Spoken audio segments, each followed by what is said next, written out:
Hey everybody, welcome back to Be Better on Purpose with Dr. Darryl L. Jones. I will bless the Lord at all times, and his praise shall continually be in my mouth. My soul shall make its boast in the Lord, and the humble shall hear of it and be glad. Oh, magnify the Lord with me, and let us exalt God's name together, for this is the day that the Lord has made. Let us rejoice and be glad in it. I'm so excited and delighted that you have tuned in to Be Better on Purpose with Dr. Darryl L. Jones. Hit that thumbs up for me, leave your wonderful comments, and share this video and all the other videos with your family and your friends. Today, I want to talk about motivation madness. Do you agree that some people are just more motivated than others? There are some people who jump out of bed, crush the mornings, and win the day.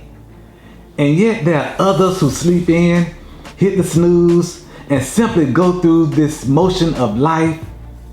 While it's easy to think that some people are born with more motivation than others, it's just not true. The human brain loves a challenge, and some people routinely flex their brain muscles with challenges every day. But the brain only likes a challenge if the difficulty isn't too much out of your comfort zone. And here's why. Motivation is a weird thing. It comes, it goes, and sometimes never arrives when you need it most. You know, I like to call motivation Big Mo, and I love watching football and basketball and baseball, and I'm amazed how momentum seems like it could be with one team in one quarter and another team another quarter. Momentum could change up so often you don't know who has momentum.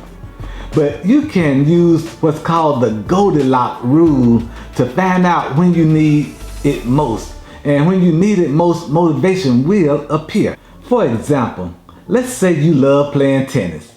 If you're an experienced player and you're playing against a beginner, you'll get bored from the lack of competition very quick. But on the other hand, if you're playing against Serena Williams, you'll lose motivation as you're most likely losing by a huge margin to the greatest tennis player in the entire world. But the trick is to find something in the middle, because you need to play against someone who is close to you in ability levels so you'll have a good chance to win. You will find that your brain is trying hard to help you win, and it enjoys the challenge as much as you do. You'll also find yourself focusing more and being 100% invested in the outcome. You know, it's something about competition and motivation.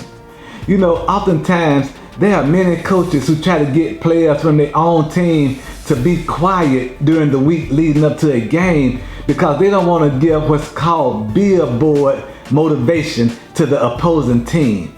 Because some teams get motivated by what their opponent says, while other times people are motivated just by the mere fact that it's the competition that's being played. Do you know that if you believe you can, you are halfway there to the victory that you're trying to conquer? So what is this Goldilock Rule? This tennis example is a challenge that is just manageable enough with the difficulty level and a perfect example for the Goldilocks Rule.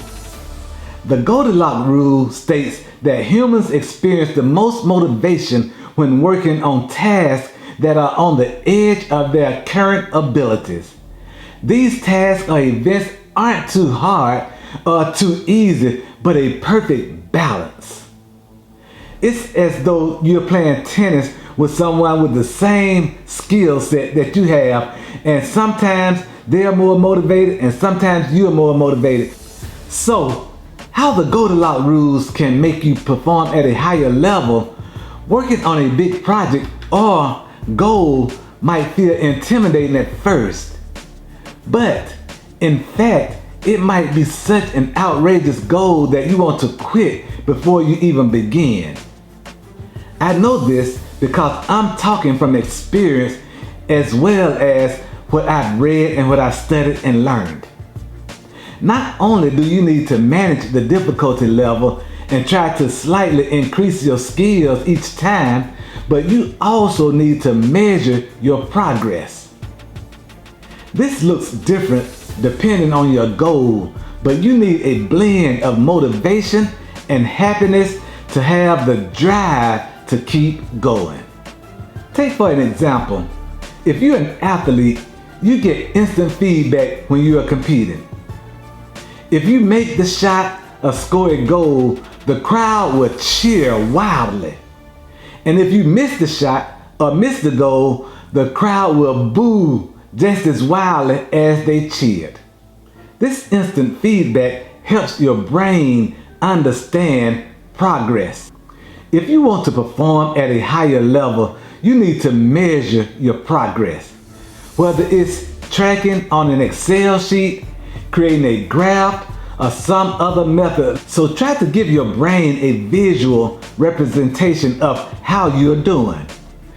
Because ambiguity doesn't help the brain. Vague goals produce vague results. So what to do next is, if you're coming up on an end of the year goal or a project in business or life, use these 2 steps. Stick to the Goldilocks Rule and do the tasks that are uncomfortable, and it will help you grow. And make sure to measure and track your progress. If you can't measure it, you can't manage it. And be strong. Don't quit. Look up, get up, but don't ever give up. And yes, we know weapons may form against us, but they shall not, they cannot, and they will not prosper, because we can do all things through Christ who gives us strength. Well, thank you so much for tuning in to Be Better on Purpose with Dr. Darryl L. Jones. Hit that thumbs up, leave your wonderful comments, and share this and all these other videos with your family and your friends.